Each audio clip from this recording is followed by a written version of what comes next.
Ihr Arbeitsplatz ist in den Wolken. Egal ob Helikopter oder Tornado, Bundespolizei oder Bundeswehr.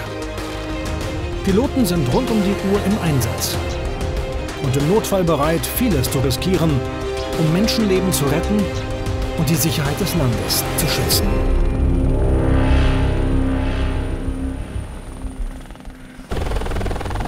Hochspannung in St. Augustin bei Bonn. An der Luftfahrerschule der Bundespolizei steht die erste praktische Prüfung für 16 Pilotenschülerinnen und Schüler an. Nach einem Dreivierteljahr Ausbildung. Polizeihauptmeister Daniel Böhm wartet noch gespannt auf seine Prüfung, während seine Kollegen schon mitten im Geschehen sind. Der erste Prüfling hat seinen Check bereits erfolgreich hinter sich gebracht. Auf ihn wartet nun ein besonderer Moment. Heute sind 4 Schüler, die ihren Solo-Checkflug haben. Also pro Tag machen wir das mit 4 bis 5 Schülern. Das ist jetzt diese Woche so der Hauptinhaltspunkt. Und hier hat man gerade im Hintergrund gesehen, dass einer schon ausgestiegen ist. Der hat es jetzt schon hinter sich und scheinbar auch, so wie er geschaut hat, positiv alles gelaufen. Der steigt jetzt gleich in die nächste Maschine und darf dann wirklich alleine, ohne Fluglehrer, schon seine ersten Runden hier am Platz drehen. Noch ein paar letzte Ratschläge vom Fluglehrer und schon ist der frisch geprüfte Pilot auf sich allein gestellt. Die Kollegen fiebern mit. Insgesamt dauert der Prüfungsmarathon 4 Tage, bis alle Schüler ihre Prüfungen hinter sich gebracht haben.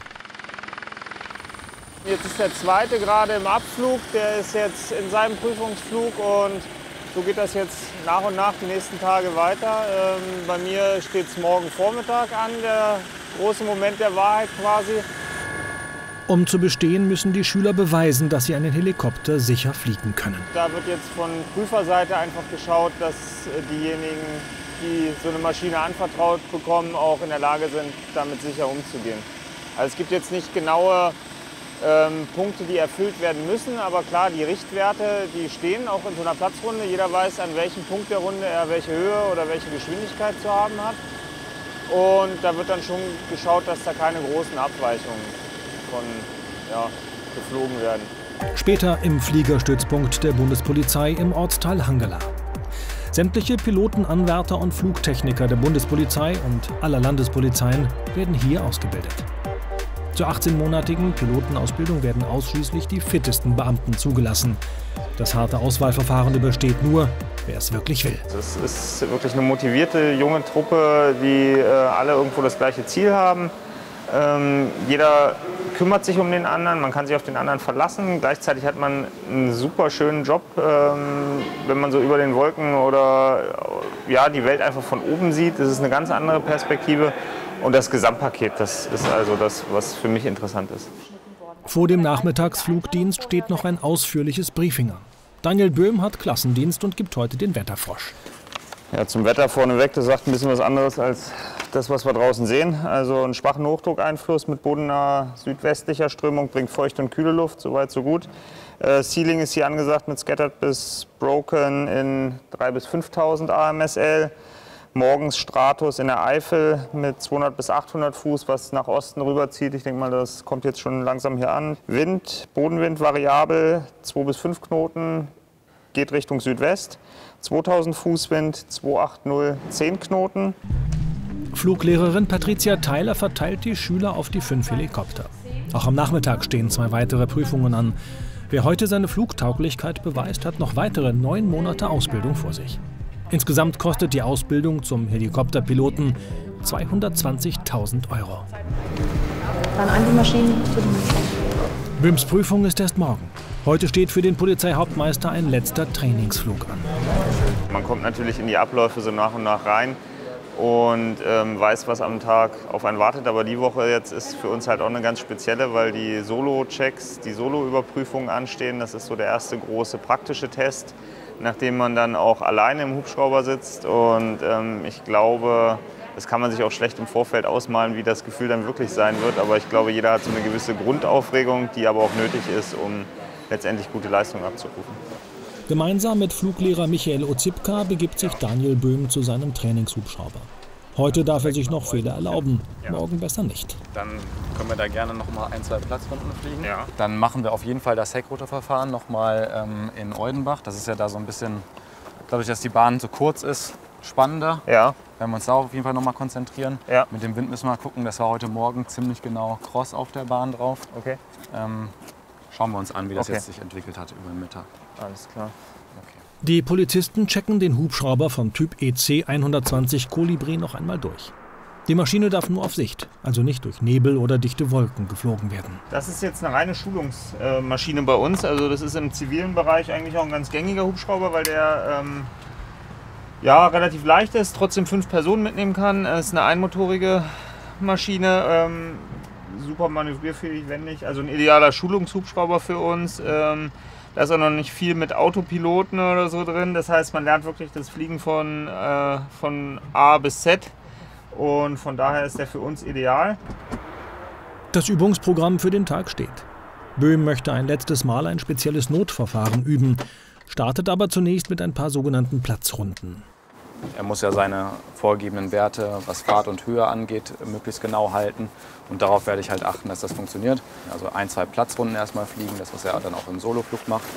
Und dann eben in Richtung Notverfahren das Thema Heckrotorstörung. Für den Fall, dass wir einen Heckrotorausfall hätten oder eine Blockierung, zum Beispiel durch irgendeinen Gegenstand, der in die Pedale gerät, dann muss der Schüler eben trotzdem noch in der Lage sein, den Hubschrauber sicher zu Boden zu bringen.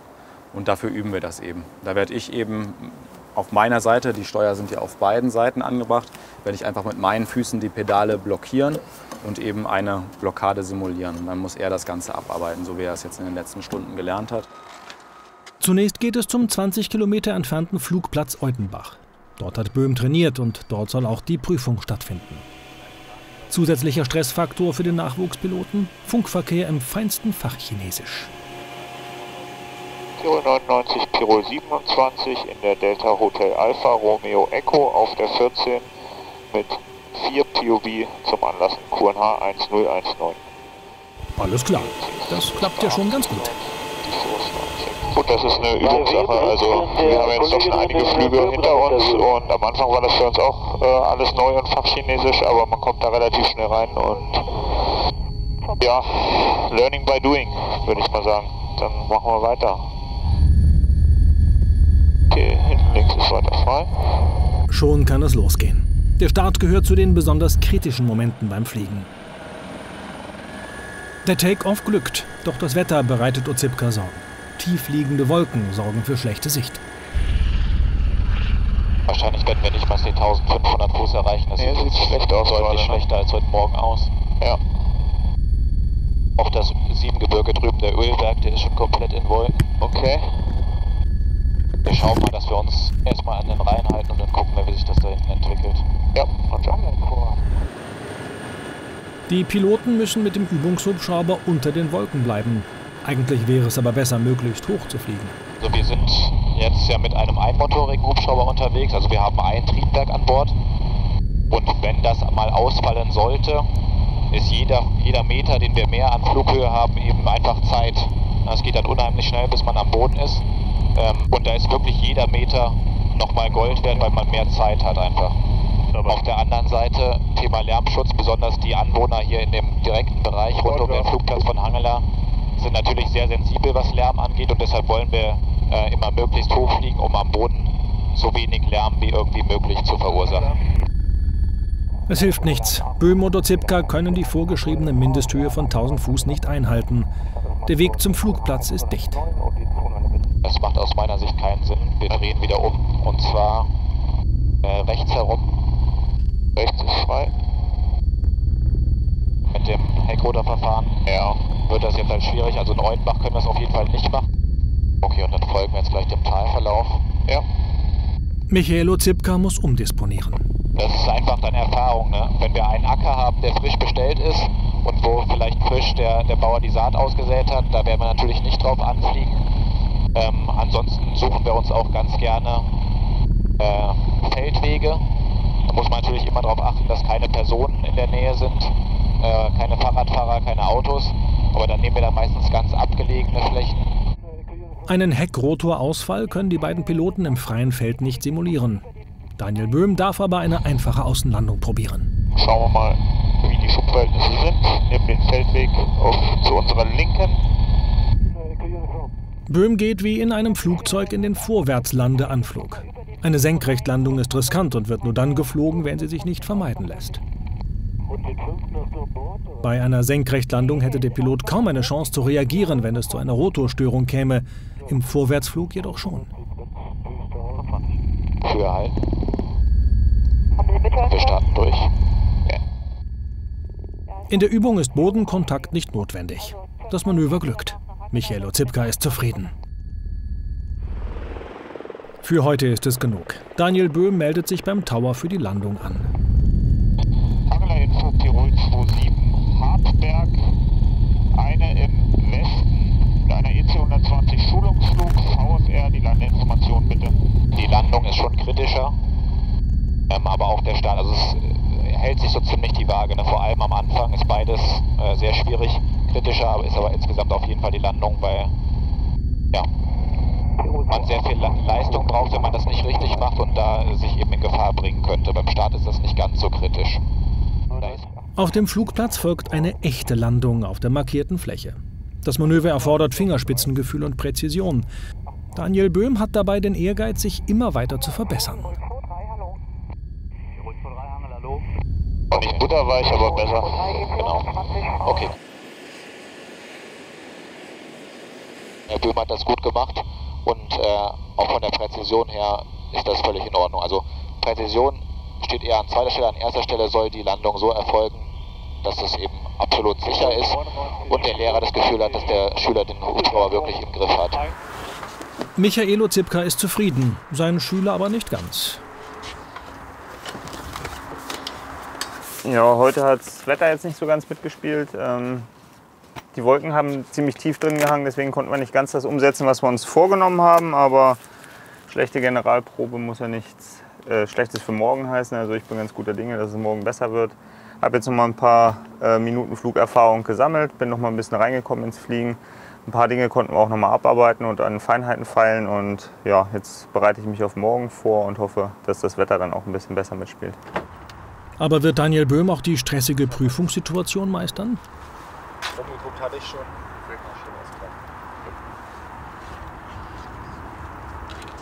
Michael Ocypka ist sich sicher, sein Schüler ist fit für die Prüfung. Auch für ihn selbst ist dieser Lehrgang ein ganz besonderer. Er begleitet die Ausbildung zum ersten Mal als Lehrer. In dem Lehrgang sind jetzt von 20 Leuten sind nur 4 jünger als ich. Das war am Anfang auch, dass ich mir die Frage gestellt habe, wie das denn sein würde. Aber davon hat man tatsächlich nichts gemerkt. Also die haben natürlich alle in Sachen Lebenserfahrung und auch vielleicht im Polizeidienst viel mehr Erfahrung und können mir die wildesten Geschichten erzählen und haben da einfach mehr Erfahrung. Aber im Bereich Fliegerei bin ich denen eben was voraus, ein ganzes Stück. Und das erkennen die auch an und da gab es nie Probleme. Ob das jetzt ein höherer Dienstgrad war oder ein Kollege, der vielleicht 10, 15 Jahre älter ist als ich. So kann man eben schön auch gegenseitig nochmal voneinander profitieren.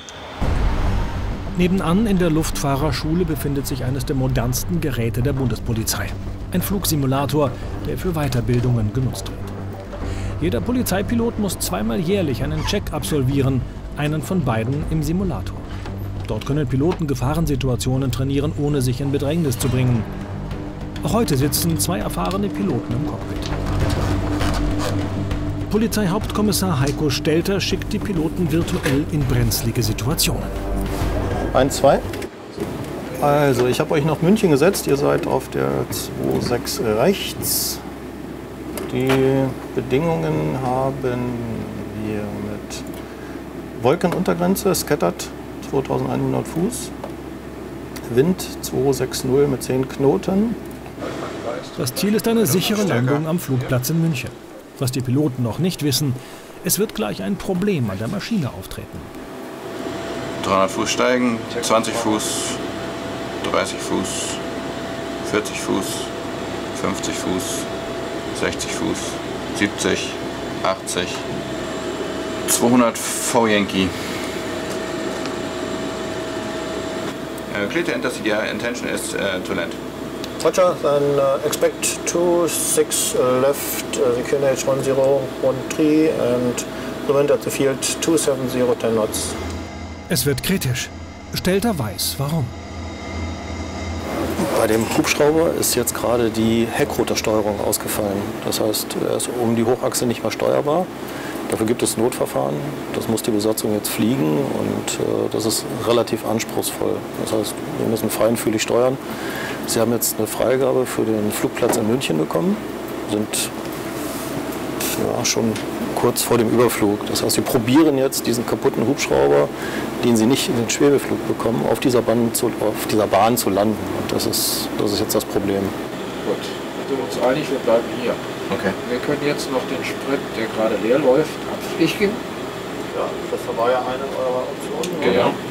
Der Pilot, der hat jetzt festgestellt, er kann den Hubschrauber nicht mehr so langsam bekommen, dass er normal absetzen kann. Das heißt, er muss mit relativ viel Vorwärtsfahrt aufsetzen.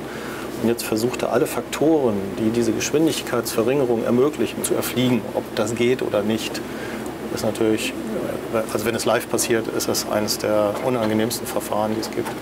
Hier im Simulator haben die Piloten jetzt aber die Möglichkeit, dieses furchtbare oder nicht so angenehme Notverfahren mal zu erfliegen und zu gucken, wie verhält sich der Hubschrauber. Plötzlich geht es steil nach unten. Die gesamte Übung soll so realistisch wie möglich ablaufen. Gelingt der Crew die Rettung in letzter Sekunde? Okay. Brace. 50 Fuß, 40, 30, 20, 10. Ach, das ist die Drehzahl wieder jetzt. Ja, ein bisschen zu lange gewartet. Ja, da war ich auch zu sehr quer. Ja. Also das Verfahren bis zu dem Zeitpunkt wunderbar. Aber dann hat sie angefangen, sich wegzudrehen und bei 30 Grad, da war nichts mehr zu recovern. Ne? Wenn ich dann hier dieses rote Bild sehe, dann heißt das eigentlich nur, der Hubschrauber ist kaputt. Ja. Aber es ist nicht optimal gelaufen, das hätte besser laufen können, aber wir werden das jetzt nochmal machen und schauen, dass er das besser hinbekommt. Ne? Aber ich bin zuversichtlich. Also alles wieder auf Anfang. Aber Heiko Stelter macht es noch ungemütlicher für die Piloten. Was wir jetzt hier sehen, ist, dass ich Winter eingestellt habe. Ich habe Schneefall eingestellt. Das ist erstmal in der Simulation nichts anderes, als dass ich alles weiß mache. Und das hat noch keine weiteren Einflüsse. Nur ich werde ihn gleich dazu nötigen, eine Landung im Gelände zu machen. Und dann werde ich zusätzlich noch einen weiteren Faktor hineinbringen. Ich werde diese Whiteout-Situation erzeugen. Das heißt, ich simuliere, dass der Schnee trocken ist und aufgewirbelt wird. Höchste Konzentration im Cockpit. Klappt die Landung dieses Mal besser? Auch Stelter ist gespannt.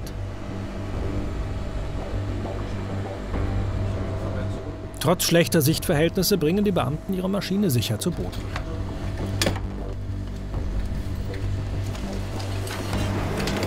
Okay, das war's, meine Herren. Ausbilder Stelter ist zufrieden. Er weiß, seine Piloten sind bereit für den Ernstfall. Die Piloten und Flugtechniker hier bei der Bundespolizei sind extrem gut ausgebildet. Und ich wage mal die Prognose, dass fast alle es hinbekommen würden in irgendeiner Form. Also der Hubschrauber wird vielleicht nicht heile bleiben, aber ich wage zu behaupten, die steigen alle heil aus. Und das ist auch Sinn der Sache hier. Während in St. Augustin am Boden geübt wird, gehen die Soldaten des taktischen Luftwaffengeschwaders 51 Immelmann im schleswig-holsteinischen Jagel fürs Training in die Luft. Im Geschwader wird Tradition gelebt. Benannt ist die Einheit nach Max Immelmann, einem ausgezeichneten Piloten aus dem Ersten Weltkrieg. Die technische Ausstattung ist heute aber deutlich leistungsfähiger als zu Zeiten des berühmten Namenspatrons. Das Geschwader ist die einzige Einheit der Bundeswehr, die bemannte und unbemannte Aufklärungsflüge durchführen kann.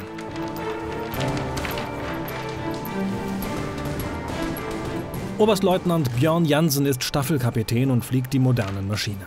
Trotz der Erfahrung von 3900 Flugstunden braucht auch er regelmäßiges Training. Heute fliegt er mit einem Waffensystemoffizier, dessen Namen wir nicht nennen dürfen, eine Übung. Ja, moin, einmal Flugplan für Panther. 8 Uhr Takeoff, Standardflugplan Yankee Alpha 2, Alternate Hohn, 1 Stunde 30 für 2 Stunden 30 Sprit. Genau. Ja, alles klar, danke, ciao. So, einmal für dich. Ja, Flugplan ist angemeldet. Ja, schön. Gut, wollen wir einmal ins Briefing? Ja. Mission Aim ist das Bild entsprechend für die Gäste zu machen, damit die entsprechend ihre Auswertung da üben können. Wetter ist beautiful, brauchen wir uns nicht großartig weiter angucken. Draußen Blue Plus, keine einzige Wolke am Himmel. Turbulenzen erwarten wir in der Form nicht. NOTAMs, in der Gegend letztendlich nichts. Die Area ist natürlich active, beziehungsweise wir sollten sie auf jeden Fall avoiden. Deswegen entsprechend der Track ja auch geplant. Heute ist der Auftrag, ein Bild zu machen von einer Hafenanlage und die später dann entsprechend auszuwerten mit unserem Bildzug bzw. unserer Luftbildstaffel. Und anschließend werden wir noch ein wenig Luftkampf oder die Abwehr eines gegnerischen Luftfahrzeuges üben. Seit den 90er Jahren ist das Aufklärungsgeschwader am Fliegehorst Schleswig-Jagel stationiert. Das ist das Geschwaderwappen des taktischen Luftwaffengeschwaders 51 Immelmann. Dieses Geschwader ist aus mehreren Geschwadern entstanden. Die Katze gehört ursprünglich zu 52, 51 war aber das Geschwader, dessen Traditionslinie wir übernommen haben, also auch mit dem Namen Immelmann. Und daraus hat man letztendlich aus 2 Geschwadern und 2 unterschiedlichen Wappen hat man ein Wappen gemacht und das ist dabei damals entstanden, 1995. Der Flug mit dem Tornado ist körperlich extrem belastend. So wirken in der Luft etwa 9 G auf den Piloten, das 9-fache des eigenen Körpergewichts. Bevor es losgehen kann, muss Jansen deswegen zunächst in seine Fliegeausrüstung schlüpfen. Die Spezialkleidung soll die körperlichen Belastungen abmildern.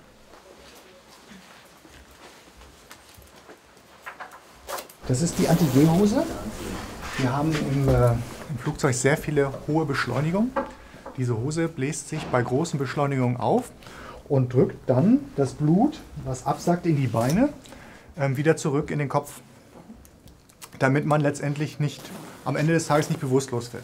Das Erste, was passiert, ist, dass man einen sogenannten Blackout kriegt. Das heißt, die Augen können nicht mehr gucken. Die Farbe geht als erstes weg. Wenn der Blutdruck sinkt, geht als erstes die Farbe weg. Und damit man den Blutdruck im Kopf immer konstant hält oder relativ hoch hält, damit man weiter denken, aktiv arbeiten kann, zieht man so eine Hose an, die sich dann quasi über diesen Schlauch im Endeffekt aufbläst. Auch für Notfälle sind die Piloten bestens ausgerüstet. Wir haben ein Notfunkradio immer dabei. Das wird ausgelöst automatisch. Das heißt, wenn ich bewusstlos wäre, hängt das hier am Sitz dran. Zum einen, wenn das langgezogen wird, wenn es hier langgezogen wird, wird das Radio ausgelöst und sendet ein Notsignal, dass man mich auch finden kann. Ob ich jetzt im Wasser liege oder im Wald oder ähnliches, das kann man mich dann damit orten. Und zum anderen kann ich in dem Moment, wo ich wieder bei Bewusstsein bin, möglicherweise im Schlauchboot sitze oder ähnliches, dieses Gerät ausbauen aus der Tasche hier und es tatsächlich aktiv zum Einweisen von Rettungskräften benutzen, wenn ich einen Helikopter sehe oder andere Schiffe oder was weiß ich. Die Schwimmweste ist Pflicht. Schließlich fliegen die Piloten auch über die knapp 30 Kilometer entfernte Ostsee. Die Schwimmhilfe bläst sich im Notfall selbst auf.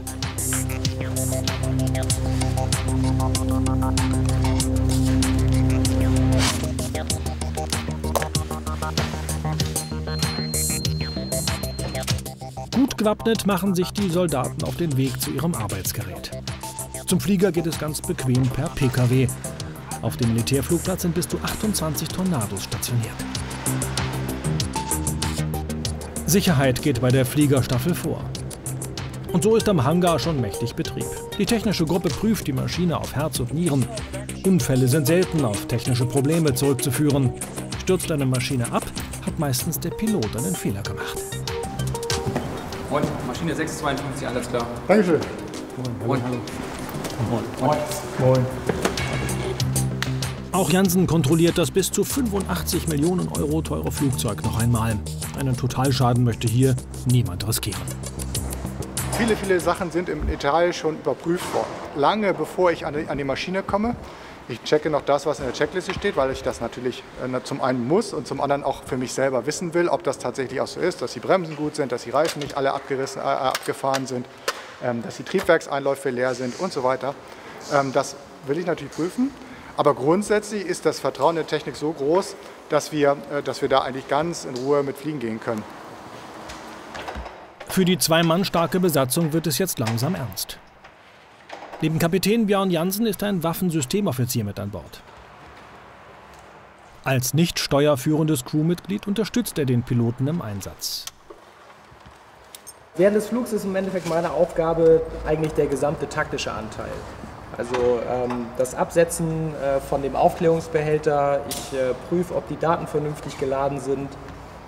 Ich mache eigentlich während des gesamten Flugs die Kommunikation, also mit allen Stellen, mit denen man so reden muss.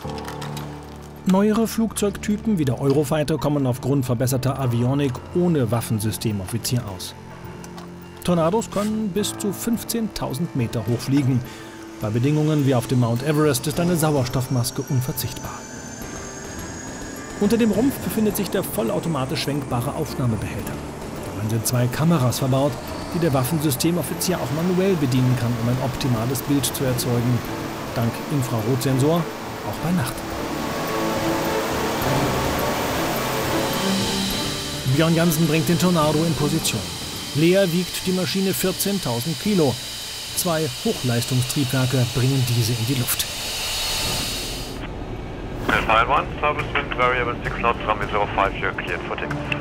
Es geht los. Der Vogel ist ein echtes Kraftpaket. Die Maschine schafft 165 Meter Steigflug in einer Sekunde. In der Spitze erreicht ein Tornado doppelte Schallgeschwindigkeit. Die Crew trainiert heute nicht nur einen Aufklärungsflug, sondern simuliert auch ein Luftgefecht.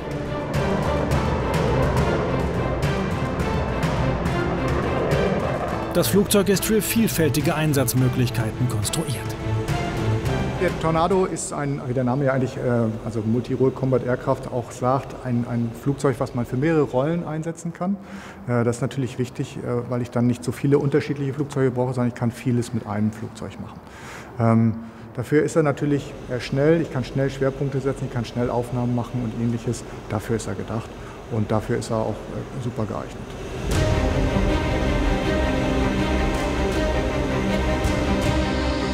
Die Ergebnisse der Aufklärungsmission werden aus der Luft direkt an die Bodenstation gesendet. In der hochmodernen Ground Exploitation Station kann der Luftbildauswerter sofort auf die Fotos zugreifen.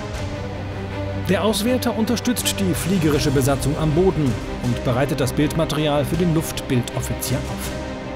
Jede Flugstunde im Tornado kostet mehr als 40.000 €. Die hochmodernen Flugzeuge sind weltweit im Einsatz, etwa im Rahmen der multinationalen Operation Counter Dash in Jordanien zur Bekämpfung des IS.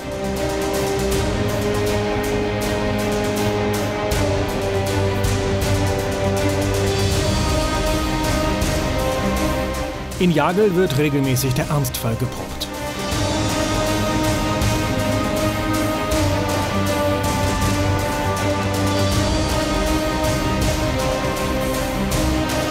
Der Pilot kann die Tragflächen des Tornados auf Flügelstellungen von 25, 45 oder 67 Grad einstellen und so an verschiedene Fluggeschwindigkeiten anpassen.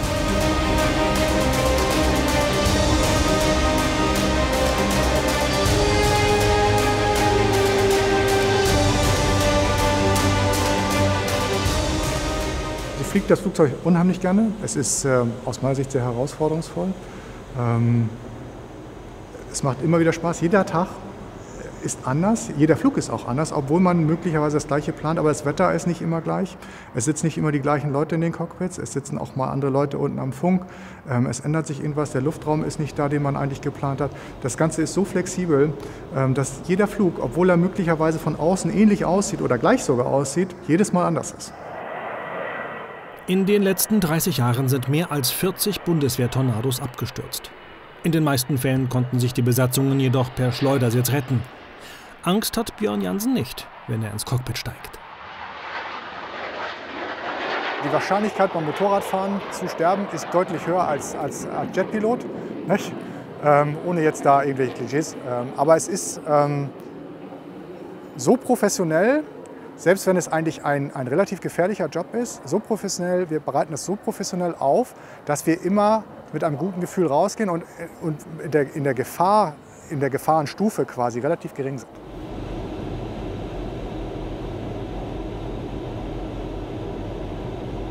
Ich hatte mal in der Nähe von Norwegen einen Vogelschlag im Tiefflug, der mich sehr beeindruckt hat, weil es letztendlich dazu geführt hat, dass das Dach weggeflogen ist. Aber auch dafür bilden wir letztendlich aus. Wir wissen dann, was wir tun. Wir fahren die Sitze runter, wir machen die Lautstärken laut, sehen zu, dass wir so schnell wie möglich an den Boden kommen und bereiten uns auf alles letztendlich vor. Das sind natürlich Geschichten, wo es dann mal kritischer wird. Pilot 1, number 1, report right and base, get down. Pilot 1. Tornado-Piloten müssen so fit sein wie Hochleistungssportler. Während des Flugs wird eine Herzfrequenz von 180 erreicht. Entsprechend hart sind die Einstellungsvoraussetzungen.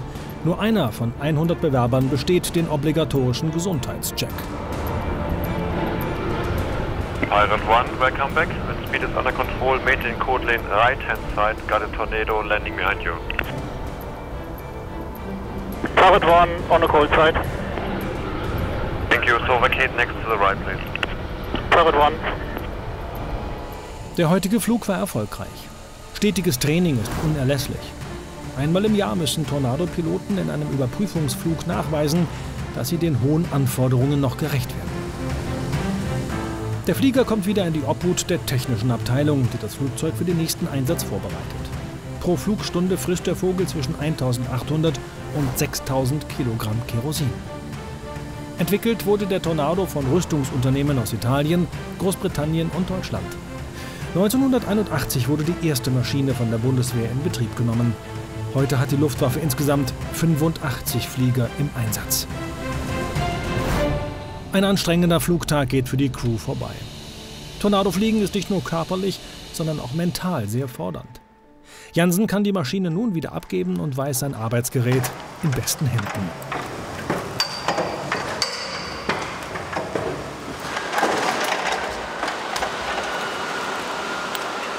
Jetzt gehen wir das Flugzeug im Prinzip der Technik wieder zurück.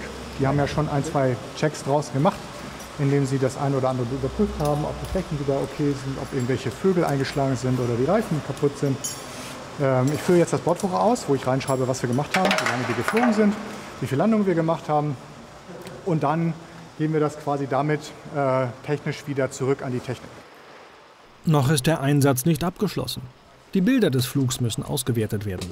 Kann der Luftbildauswerter etwas damit anfangen? Der Waffensystemoffizier ist zuversichtlich.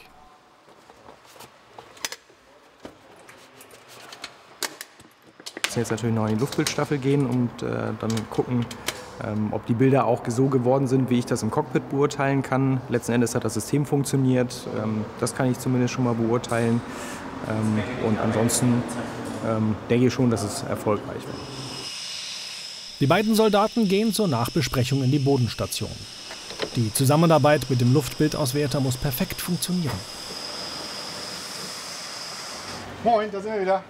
Moin. Ja, Im realen Einsatz machen die Tornado-Piloten Aufklärungsflüge für andere Staaten oder die Vereinten Nationen. Slipanlagen. Genau, hier dann so ein Ship Repair Building. Dann die Schiffe generell auch angelegt. Das passende optische Bild dazu. Diesig in der Luft, aber... Diesig, ne? Ja, aber ein bisschen Feuchtigkeit in der Luft, ne? Ja. Aber das klappt schon. Gerade die Zusammenarbeit zwischen Pilot und dem Auswerter, bzw. WSU und dem Auswerter, ist halt enorm wichtig. Dass man ein gegenseitiges Verständnis entwickelt zwischen, was möchte der Auswerter am liebsten sehen, welchen Winkel hat er gerne, wie möchte er das Bild gestaltet haben, auch von Sonneneinstrahlung, Wetter und Ähnliches. Und auf der anderen Seite, wie können wir es umsetzen und können wir es überhaupt umsetzen, weil der Luftraum das möglicherweise nicht hergibt oder Ähnliches. Der Experte ist mit den Fotos zufrieden. Im Ernstfall könnte er aus den Bildern der Luftaufklärung taktisch wichtige Erkenntnisse ziehen. Nehmen wir eine Straße, wir würden die Straße abfliegen, würden die ein paar Tage später nochmal fliegen und dann kann man da eventuell bauliche Veränderungen sehen. Nehmen wir das Beispiel in Afghanistan. Es ist zwar schwer, aber man kann immer Vermutungen machen, wenn da eben die Erde ein bisschen aufgewühlt ist, könnte man sagen, okay, seid da bitte an der Stelle vorsichtig. Man weiß ja nie, ob da vielleicht eine ID verbuddelt ist. Wir können nicht sagen hundertprozentig, dass da was verbuddelt ist. Wir können nur aufgrund von unserer Erfahrung sagen, okay, so könnte es sein. Anders, genauso auch, wenn man jetzt einfach nur einen Flugplatz fliegt Man würde den Flugplatz geflogen haben, ein paar Tage später oder ein paar Monate später würde man da auch gucken, hat sich baulich was verändert, und sowas müssen wir erkennen können und auch melden. Björn Jansen ist seit 1990 bei der Bundeswehr. Tornado-Pilot ist immer noch sein Traumberuf. Es ist eine einzigartige Faszination. Das geht mit der Beschleunigung beim Start los, über Flüge, die in den Sonnenuntergang oder Sonnenaufgang führen, mit leichtem Nebel über den Boden, romantische Situationen teilweise dabei, aber natürlich auch viel Stress und viel gefordert, mal ein Luftkampf zwischendurch.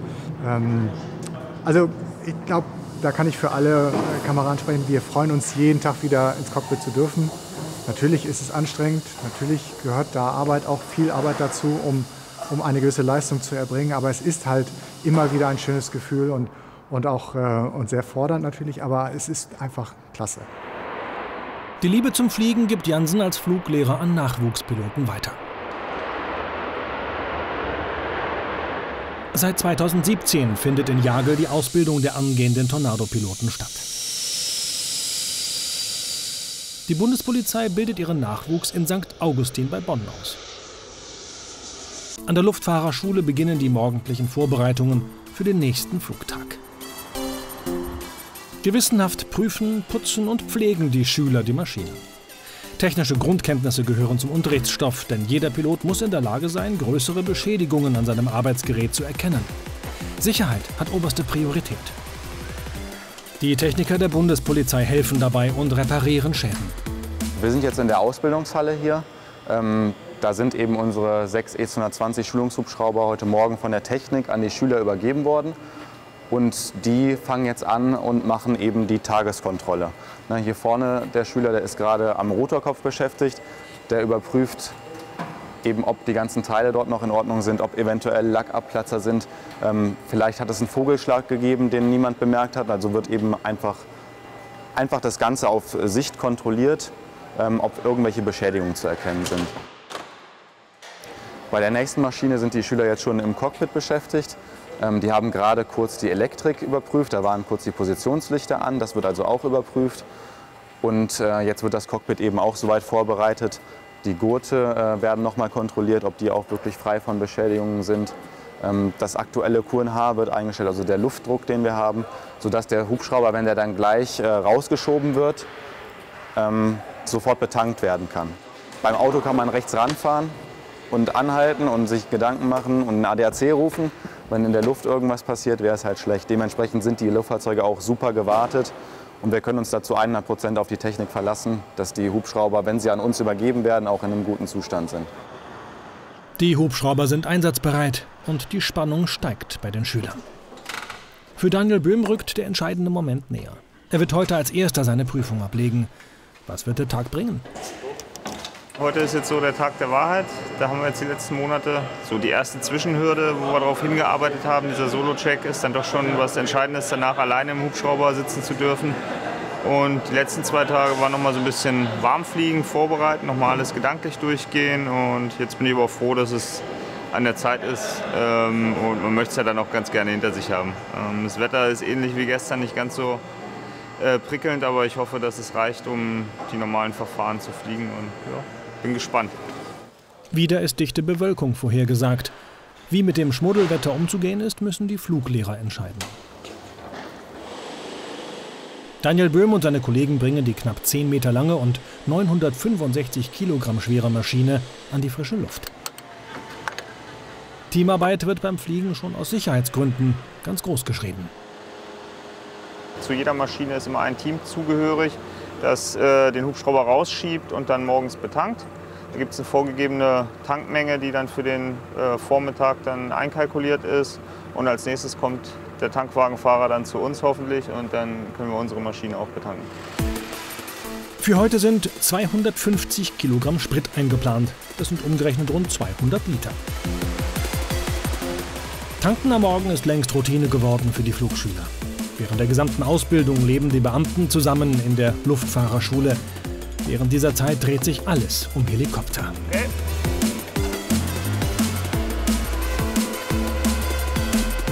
Alles wird genau dokumentiert. Ordnung ist das halbe Fliegerleben. Ich habe hier noch einen Zettel, da hat jeder Hubschrauber hat seine eigenen Unterlagen, die wir jetzt im Lehrgang halt ausfüllen, damit jeder weiß, was auch wirklich an dem Hubschrauber dran ist. Da steht, wie viel Flugzeit schon drauf ist, wie viel Flugzeit noch offen ist bis zur nächsten Inspektion, die Tankmenge, die Leermasse des Hubschraubers, dann das Gewicht der Besatzung. Dann können wir zusammenrechnen, wie viel dann das gesamte Abfluggewicht ist. Das habe ich jetzt hier mal ganz schnell kalkuliert. Und dann weiß jeder, der Zettel bleibt hier drin, der dann auf dem Hubschrauber nachher fliegt, was Sachstand ist. Nun heißt es für Daniel Böhm und seine Kollegen erst einmal abwarten, während die Ausbilder sich beraten. Wieder versperren dunkle Wolken den Weg zum Flugplatz Eudenbach. Dort haben die Schüler trainiert. Die Platzrunde können sie aus dem FF. Wenn die Prüfungen nicht in Eudenbach stattfinden könnte, dann muss ein Ausweichflugplatz gefunden werden. Der stellvertretende Ausbildungsleiter Michael Marx nimmt die Prüfungen ab. Der erfahrene Fluglehrer gibt Daniel Böhm noch letzte Tipps mit auf den Weg. Die Entscheidung ist gefallen. Daniel Böhm hat Pech. Wieder kann der Flugplatz Eudenbach nicht angeflogen werden. Es wurde ein Ausweichflugplatz in der Nähe gefunden. Kein Problem für Böhm, meinte Michael Marx.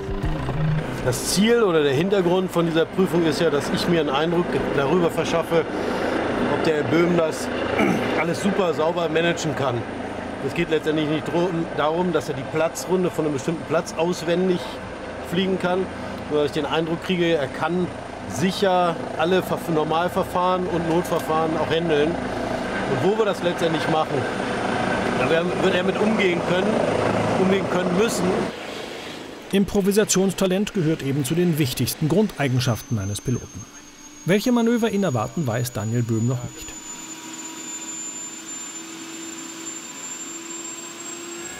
Neben sehr guten Kenntnissen in Naturwissenschaften und Englisch, einem robusten Magen und körperlicher Fitness benötigt ein Pilot vor allem sehr gute koordinative Fähigkeiten. Der Start verläuft schon mal reibungslos. Doch wie läuft es in der Luft? Daniel Böhm ist jetzt auf sich allein gestellt. Sein Lehrer kann ihm nicht mehr helfen. Michael Ozipka ist aber zuversichtlich. In den Jahren waren es immer so von 15 bis 20 Leuten sind 1 oder 2 mal durchgefallen. Das heißt aber nicht, wenn ich einmal durchfalle, dass ich dann die Ausbildung beenden muss, sondern dann kriegt man in der Regel mindestens noch eine zweite Chance. Wenn man sich da jetzt wieder schlecht anstellen würde, dann muss man halt sehen, ob man da noch weitermacht. Aber die meisten schaffen es dann spätestens im zweiten Anlauf. Etwa 45 Flugstunden und 40 Wochen Ausbildung liegen hinter Daniel Böhm und seinen Kollegen. Für einen Pilotenschein in der zivilen Luftfahrt würde diese Erfahrung bereits ausreichen. Für Böhm und seine Klassenkameraden stehen zusätzlich zum Fliegen noch polizeitaktische Manöver auf dem Lehrplan. Nach einer Dreiviertelstunde ist die Prüfung fast geschafft. Bringt Böhm den Helikopter aber auch sauber zu Boden? Beim letzten Training war der Polizeibeamte mit seiner Landung nicht zufrieden.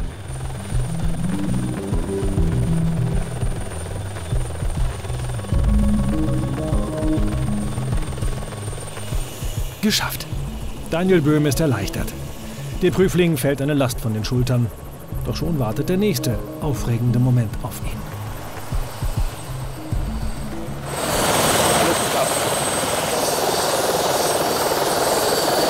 Ja, also man war natürlich doch ein bisschen angespannt vor dem Flug, aber es hat jetzt alles gut geklappt. Wir haben auch noch vom Wetter Glück gehabt, dass es hier drüben etwas besser war. Alles, was so gefordert war, war zwar unter Spannung, aber hat gut funktioniert. Hier und da sind sicherlich noch ein paar Reserven, aber ich bin jetzt erstmal erleichtert, dass der Teil weg ist. Jetzt geht es gleich in die nächste Maschine und ich darf noch alleine ein paar Runden hier drehen und ja, freue mich jetzt riesig drauf. Zeit zum Ausruhen bleibt Böhm nicht, denn es geht sofort in die nächste Maschine, die schon auf ihn wartet. Der erste Soloflug ist ein unvergesslicher Moment in der Karriere eines jeden Flugkapitäns.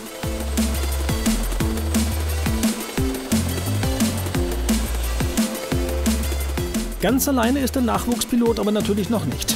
Fluglehrerin Patricia Tyler überwacht seinen ersten Soloflug und steht über Funk mit ihm in Kontakt.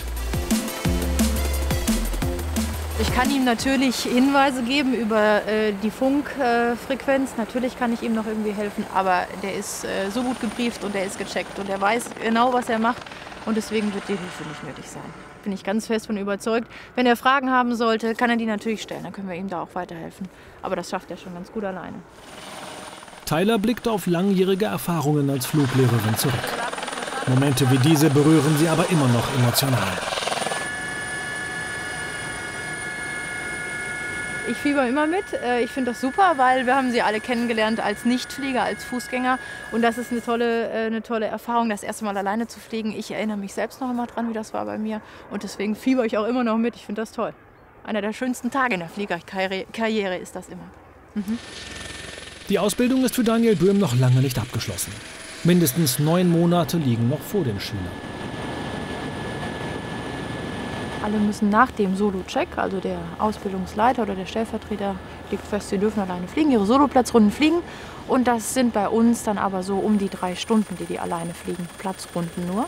Und dann wechseln wir wieder zu von Solo zu Doppelsteuer, wieder zu Solo, mal hin und her, weil verschiedene Inhalte dann geschult werden. Das, was wir jetzt machen, das muss natürlich gefestigt werden. Die müssen alleine fliegen lernen, auch erst nochmal. Aber andere Inhalte im Doppelsteuer müssen vertieft werden. Deswegen wieder zurück zum Fluglehrer und neue Sachen lernen. Am Ende der Ausbildung soll für die Polizeipiloten das Steuern des Hubschraubers nämlich nur noch Nebensache sein. Um einen Polizeieinsatz fliegen zu können, müssen sich die Flugkapitäne neben dem Handling der Maschine auch auf die Einsatztaktik konzentrieren können. Sehr wichtig für Piloten, Flugzeiten zu protokollieren, da müssen wir immer genau Buch führen. Nach einer knappen Stunde hat Daniel Böhm seinen ersten Alleinflug hinter sich gebracht. Der Bundespolizist ist sich sicher, dass es nicht der letzte war. Ist schon was anderes, ganz alleine drin zu sitzen. Ich konnte es mir vorher nur vorstellen, aber jetzt weiß ich, wie es ist. Aber richtig cooles Gefühl, anstrengend. Also jetzt geht es noch zurück nach Hangela. Daniel Böhm hat sein Tagesprogramm hinter sich gebracht. Für seine Kollegin steht der Soloflug noch an. Auch sie hat bestanden. Zurück am Flugplatz Hangela in St. Augustin. Die Hubschrauber sind alle wieder gelandet. Feierabend gibt es für die Polizisten aber noch nicht. Denn zunächst heißt es wieder putzen. Dabei geht es aber nicht in erster Linie um übertriebene Reinlichkeit. In erster Linie geht es darum, dass man wirklich so kleine Beschädigungen oder Risse wirklich auch nur sehen kann, wenn alles sauber ist. Sonst weiß man nicht, ist es ein Riss oder ist es Dreck. Und deswegen ist das wirklich so ein tägliches Ritual, dass gerade so die kritischen Teile wirklich auch ordentlich sauber gehalten werden. Ich meine, na klar, sollen die Maschinen auch vernünftig gepflegt sein. Mittlerweile ist der Hubschrauber nicht mehr irgendein Flugobjekt für den Polizeihauptmeister. Man kümmert sich dann schon irgendwie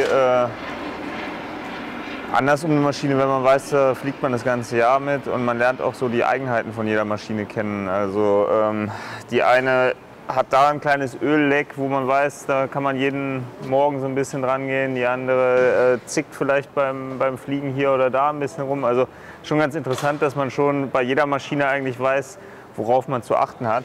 Zu sehr sollte sich Daniel Böhm nicht an seinen Hubschrauber gewöhnen, denn im Laufe seiner Ausbildung wird er auf größere Modelle umsatteln. Das ist dann jetzt so der letzte aktive Part an so einem Flugdiensttag im Prinzip.